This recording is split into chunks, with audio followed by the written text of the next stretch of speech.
Imagine commanding the largest elven army in Middle-earth, yet being left out of the most crucial council in the fight against Sauron. Why was Thranduil, the Elvenking of Mirkwood, excluded from the White Council? Today, we'll unravel the mystery behind his absence and explore the untold significance of his role in the War of the Ring.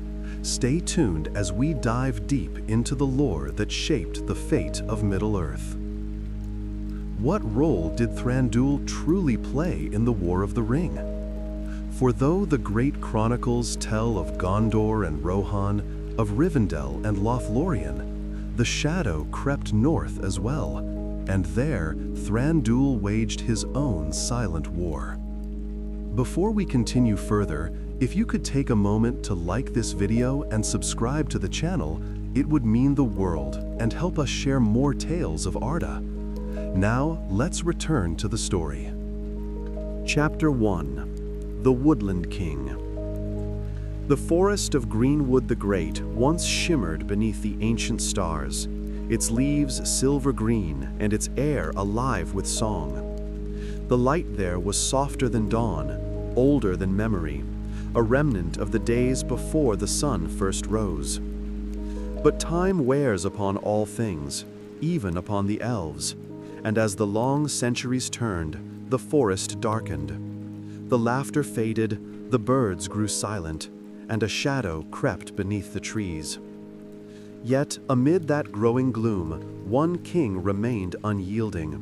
Thranduil, son of Orifer, lord of the Elves of the Woodland Realm, proud, secretive, and fierce as the starlight that still lingered in his eyes. He was born in the Elder Days, when kingdoms fell like leaves upon the waters of Beleriand. His father, Orifer, had been of the Sindar, the Grey Elves, who once dwelt in Doriath, under the rule of mighty Thingol and the Maya Melian. Thranduil was raised amid the ruins of lost glory, the echo of songs sung in languages that only the oldest now remember. When Beleriand sank beneath the sea and the First Age ended in fire and wrath, Orifer led his people eastward. He sought lands untouched by the pride and blood of the Noldor, where the elves could live as they had in the beginning, close to the earth, in quiet communion with trees and stars. Thus came they to Greenwood the Great, a vast, untamed realm of towering oaks and beeches that stretched from the Grey Mountains to the southward plains. There they found the Sylvan Elves, a people of gentle hearts and simple joys, and they dwelt among them, uniting the wisdom of the Sindar with the wild grace of the wood. Orifer ruled wisely, though his spirit burned with restlessness. He mistrusted the power of men and the ambitions of the Noldor, and when the last alliance was called, he joined it reluctantly. In that final battle against Sauron, before the Black Gate itself, he was slain, proud and impetuous, leading his warriors too soon into the fray. Thranduil returned alone from that war, his armor rent, his heart hollow, his eyes shadowed by the memory of ash and flame. From that day forth, he ruled not as one who sought glory, but as one who guarded it. His halls were carved deep beneath the earth, echoing the lost caverns of Menegroth, though lit now by torchlight instead of starlight. His crown was not of gold, but of leaves and berries, a king of the living forest, not of stone and pride. Yet even in peace, Thranduil was not idle. He was a master of the bow and the blade, a commander of quiet strength. His people watched the borders with eyes sharper than falcons, for in his heart Thranduil knew the truth: the world's peace was never eternal. Sometimes, when the winds stirred the canopy and the stars trembled above, he would remember the face of his father, proud Orifer, charging into darkness, never to return. "I will not fall as he did," Thranduil once vowed in the stillness of his throne. "If the shadow rises again, it will find me waiting." And so, he waited. When whispers came of a dark power stirring in the south of his forest, he did not dismiss them. While others looked west to the sea or south to the White City, Thranduil looked inward, into the deepening dark beneath his own trees. There, in Dol Guldur, a shadow took root, slow and patient, poisoning the wood from within. Many called its master the necromancer, a sorcerer of nameless power. But Thranduil felt the truth long before it was spoken aloud. He had seen such darkness before, upon the fields of Dagorlad. The taste of that dread had never left him. So he fortified his realm. He called his captains to council, sent archers to the borders, and sealed his gates against all strangers. Some called it pride, others fear. Yet it was neither. It was memory. For Thranduil, the age of peace had ended long before the wise acknowledged it. While Elrond convened councils and Saruman studied lore, the Elven king sharpened arrows and waited for war. And in that silence, between the sighing of trees and the distant thunder of gathering evil, the legend of the Woodland King began. Chapter 2: The Shadow and the Silence. The shadow that spread through Greenwood was slow, insidious, like smoke curling beneath a closed door. Dol Guldur had lain for long years in quiet slumber, a ruin of stone and vine, until whispers reached the wise of its awakening. The air in Mirkwood grew heavy with a sickness that no healer could cure. Leaves darkened and fell, streams slowed to blackened stillness, and the songs of birds were replaced by the faint, skittering cries of creatures that crept from the deep. The White Council convened in Rivendell, a gathering of the greatest minds and mightiest powers of the Free Peoples. Saruman the White, Galadriel of Lorien, Elrond Half-Elven, and Gandalf the Grey deliberated over what must be done. Their voices were careful, measured, weighted by the knowledge of ages, by the memory of wars lost and victories hard won. Yet one voice was absent from their deliberations, though its absence was noted with quiet unease, that of Thranduil, Elvenking of Mirkwood. It was not that he had no concern for the rising darkness, far from it. Thranduil understood the necromancer for what he truly was, before even Gandalf dared to speak his name. He saw through the mask of shadows, and the ancient cunning of Sauron rang clear in every whispered warning that reached him from afar. But Thranduil's heart was guarded. He had seen alliances falter, councils fracture, and kings fall to their own overconfidence. He did not mistrust the wise lightly. He mistrusted them because he knew how their wisdom could blind them, how their ideals might falter when faced with true peril. Messages came from Galadriel, carried on swift wings of birds and swift-footed messengers. They were imploring, beseeching, urging him to come to the council, to lend his strength and counsel. But Thranduil replied only in measured words. "My people are my charge. My arrows are my counsel. I will not leave the forest to debate matters of which the leaves know nothing." When Gandalf himself arrived at the borders of the woodland realm, he found a king wary and unyielding. They met under the twilight canopy, where shafts of light struck the forest floor like silver daggers. Gandalf spoke in his quiet, probing way, warning of the growing peril and the need for unity. "Thranduil, you are not a king of mere trees.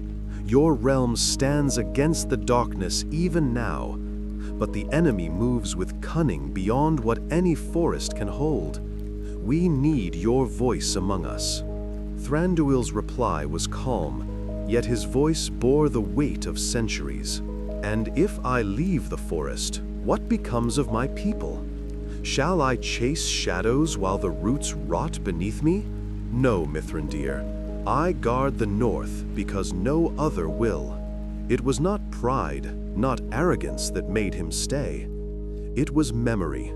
He remembered his father, Orifer, falling before the black gate, swept aside by his own impetuousness. He remembered the last embers of Beleriand, the drowned lands and lost houses. To step south into councils and politics was to risk repeating that sorrow. So the White Council deliberated, and Thranduil remained apart. They marched eventually to Dol Guldur, driving the necromancer from his fortress. And yet, even as Sauron fled, the wood remained tainted.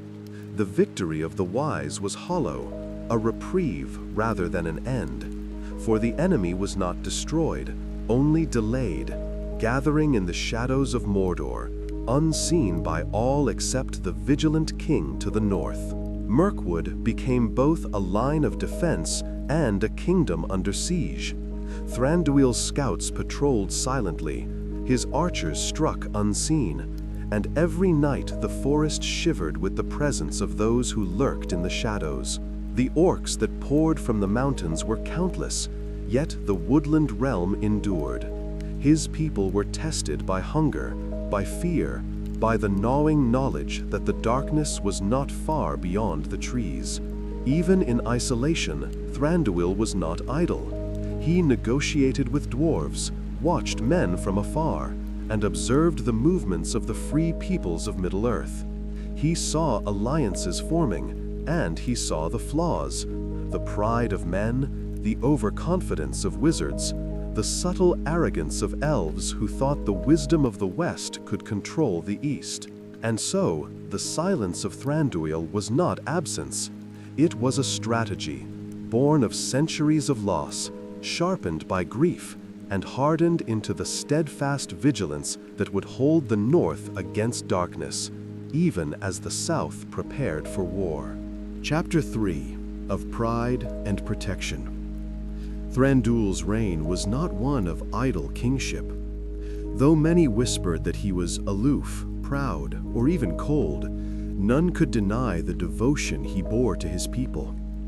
Mirkwood was more than a kingdom. It was a living entity, a heart of green light and shadowed roots, and he its unyielding guardian. Every leaf, every stream, every creature within his borders was under his care, and he bore that weight with a solemn pride that sometimes hardened into what outsiders called arrogance. He remembered the mistakes of the past. His father had fallen because he had sought glory too eagerly, charging into the last alliance before the time was right. Orifer's death had left scars not just upon the woodland realm, but upon Thranduil himself. The memory of that loss haunted him in quiet moments. The roar of battle, the clash of steel, the tide of orcs sweeping through the plains. He had sworn that no folly, however noble, would lead his people to ruin again. It was this memory that shaped his dealings with the world beyond his forest.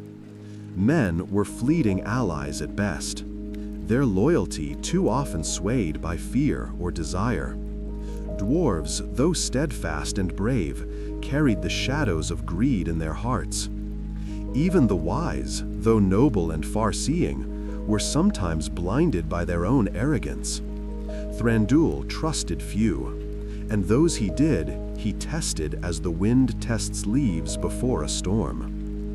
When Thorin Oakenshield and his company of dwarves crossed into his realm, Thranduil's suspicions flared immediately. He saw in Thorin the echoes of past folly, pride, impatience, and a hunger for treasure that could not be sated. Though he could have granted passage freely, he did not.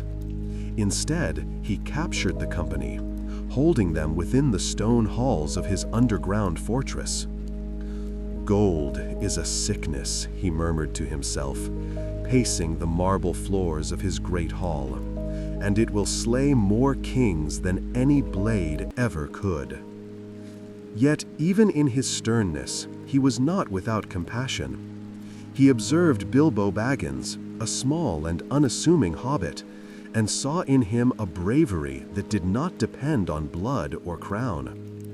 The courage in that quiet heart reminded Thranduil of the hope that had survived the long ages, the light that persisted even beneath shadow. When Bilbo was released to continue his quest, Thranduil spoke quietly, almost reverently. "May you ever walk beneath brighter leaves, little one, for the world needs those who are small and brave." The battle of the 5 armies soon followed, and once more Thranduil's hand was forced. Though initially distant, he rode forth with his warriors, not for treasure, not for pride, but for justice and the protection of his realm. His white stag, regal and luminous, led the charge through smoke and fire, the arrows of his archers singing death to the enemies of the forest. The clash was fierce, and the cries of battle echoed like thunder through the mountains and trees alike. It was during this battle that the essence of Thranduil's pride revealed itself, not as vanity, but as the unwavering determination to protect life and order. Every action he took was measured, every strike precise. Unlike his father, he did not charge heedlessly. His mind was as sharp as his arrows, reading the battlefield as a song reads the wind. The victory was hard won. Dwarves and men survived, but the scars of battle were deep, the loss of life a bitter reminder of the cost of ambition. Thranduil returned to Mirkwood, his people safe, but his heart heavy with the knowledge that darkness lingered, growing ever more cunning. Yet in the quiet years that followed, he did not rest. Scouts patrolled the forest endlessly, traps were laid along the winding glades, and his warriors practiced vigilance in the arts of bow and sword. His people grew wary of strangers, but they also flourished under his careful watch. Though the forest was shadowed, it remained a sanctuary, a beacon of resistance to the encroaching darkness. Thranduil's pride was a shield. It was the armor that protected not just his own life, but the lives of thousands of elves who might have perished under the subtle tyranny of shadow. He bore the loneliness of kingship, the weight of centuries, and the knowledge that history often remembers only the deeds of the boldest, not the patient or the wise. And so Mirkwood endured. Its leaves whispered of a king whose pride was tempered by wisdom, whose silence was filled with purpose, and whose vigilance ensured that even as darkness spread across Middle-earth, there remained a forest untouched, a bastion that would one day bear witness to the return of light. Thranduil's pride was not vanity, it was patience. It was the deep, enduring love of a king for his people and his realm. And it was this love, this unwavering determination, that would shape the unseen battle for Middle-earth in the years to come. A battle where courage alone would not suffice, but where wisdom, patience, and vigilance could stand as a bulwark against the darkness.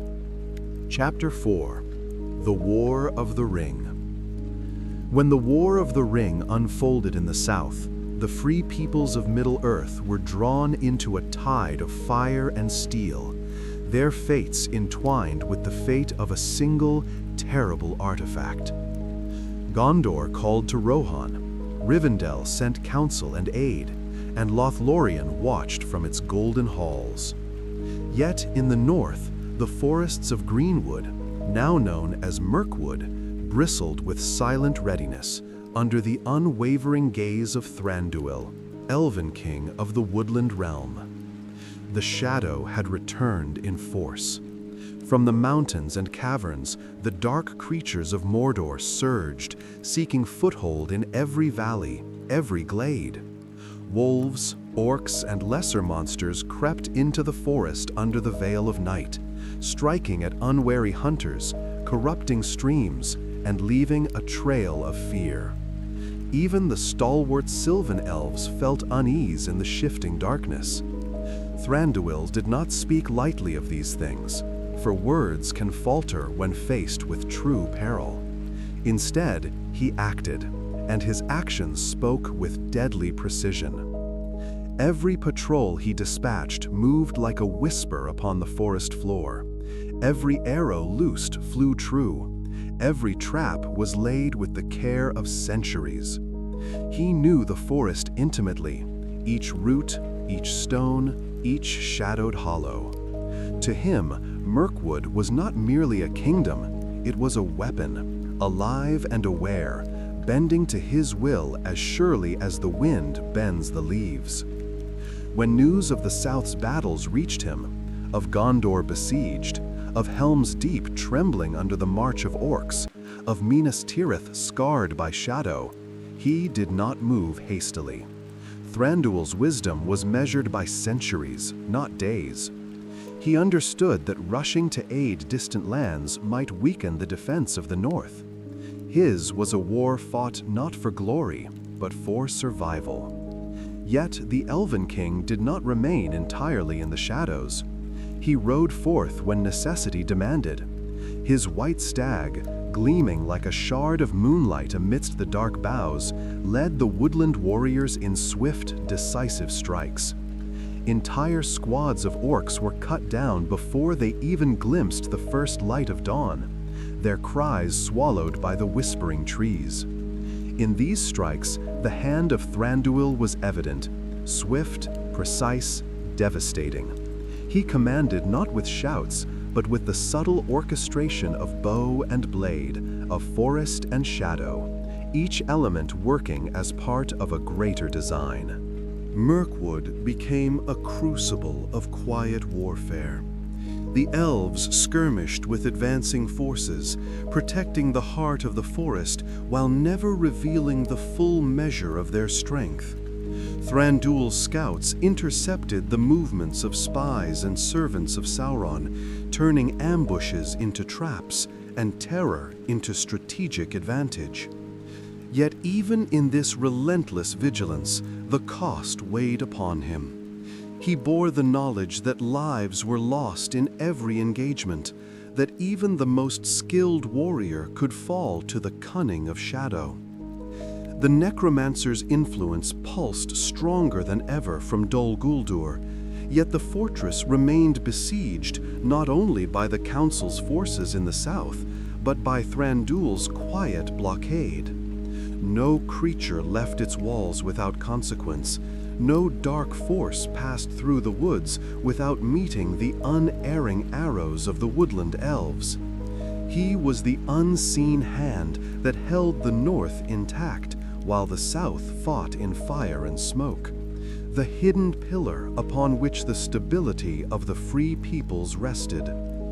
And then came the moment when the tides of the Great War began to shift. The fall of Sauron's armies in Gondor, the defense of Minas Tirith, and the ultimate destruction of the Ring reverberated northward, shaking the creatures of the forest with sudden terror and driving them back into shadowed hollows. Thranduil's scouts reported the strange sudden quiet, an absence that spoke louder than any battle cry.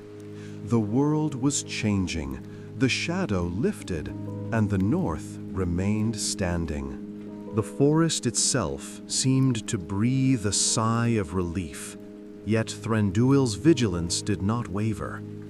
Though the great enemy had been defeated, he understood that evil leaves traces that endure beyond the moment of victory.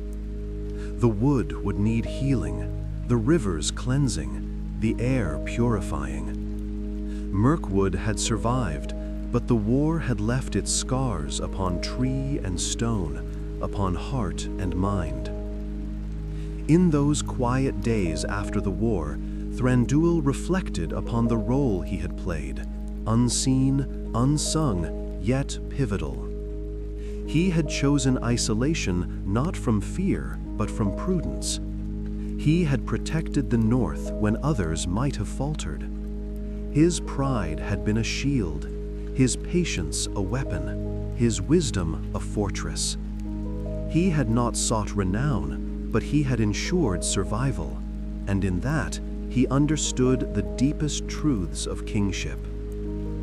The woodland realm endured.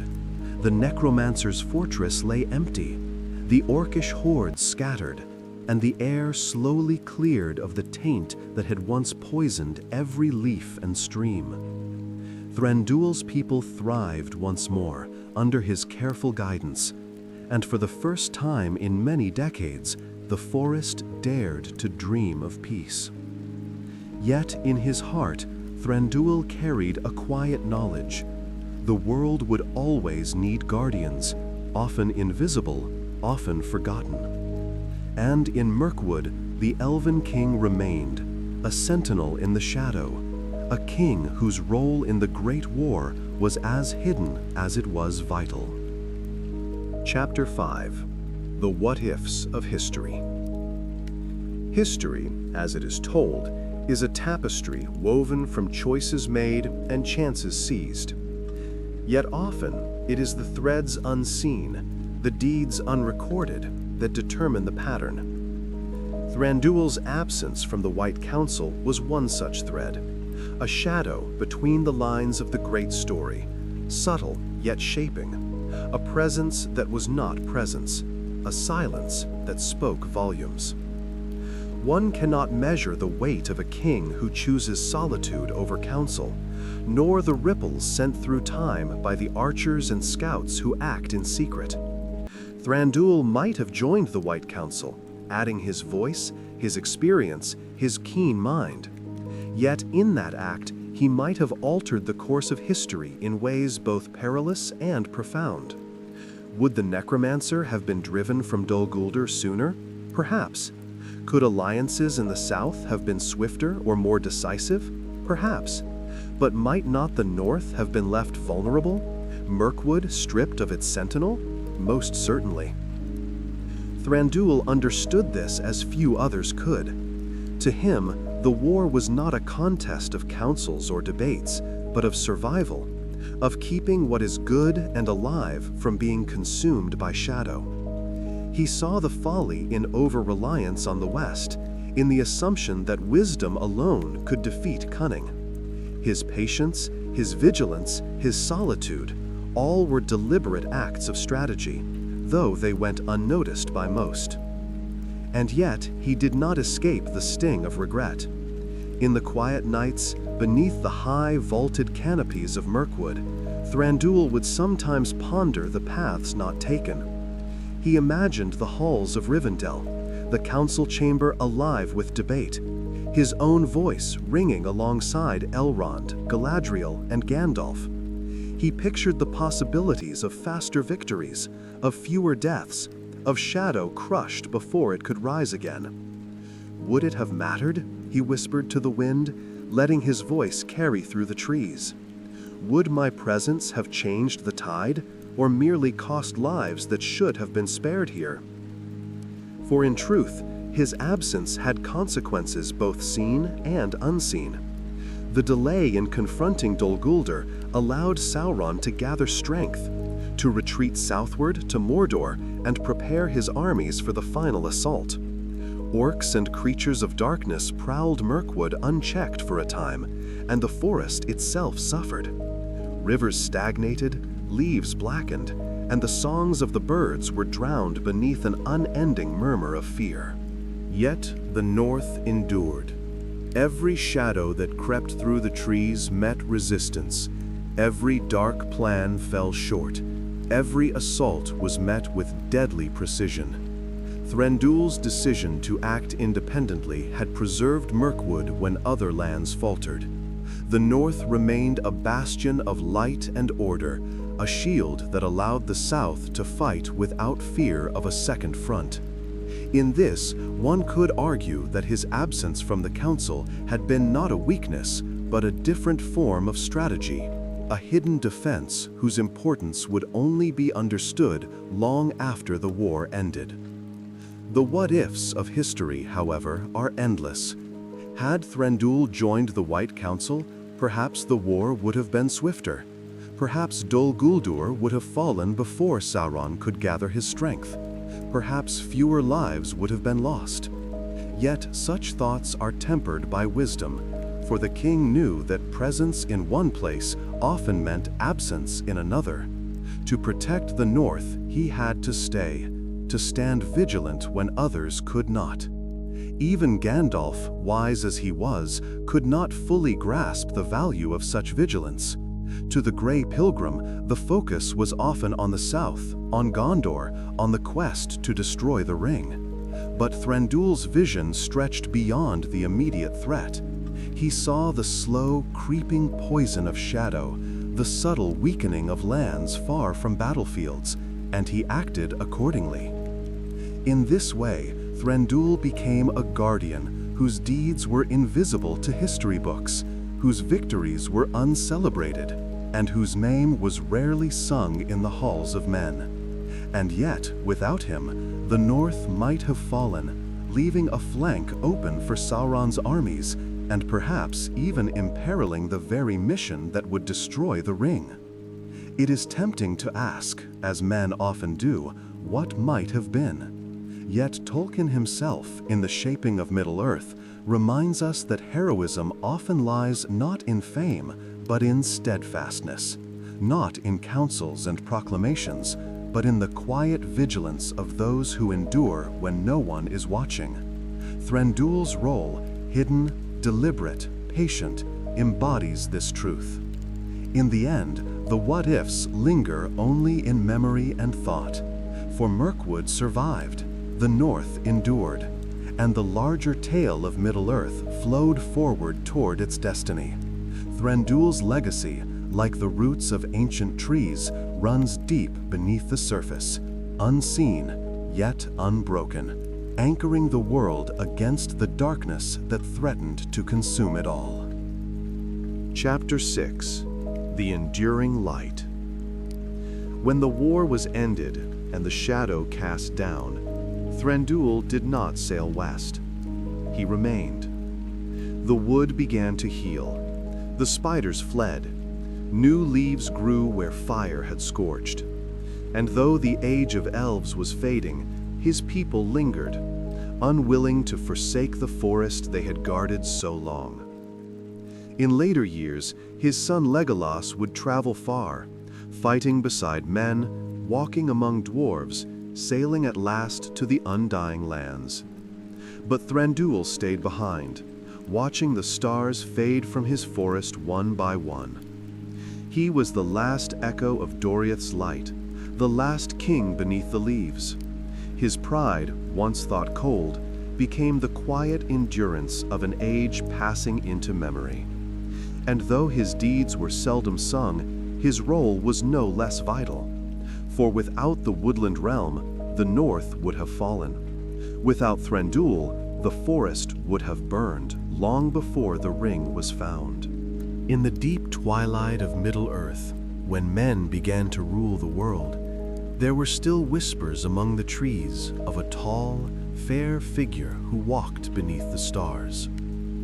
Some said he was the spirit of the forest itself, ancient, watchful, unbowed.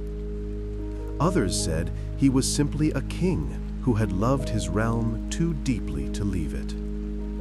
Perhaps both were true. For the elves have long memories, and their songs remember even what men forget.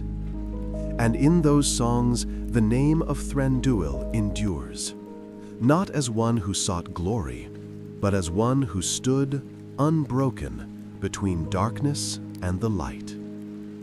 The leaves of greenwood may fall, yet their roots remain, and from them the world shall remember. If you enjoyed this tale, traveler, I invite you to wander further into the chronicles of Arda, for many more stories lie hidden in the mists of Middle-earth, waiting to be told.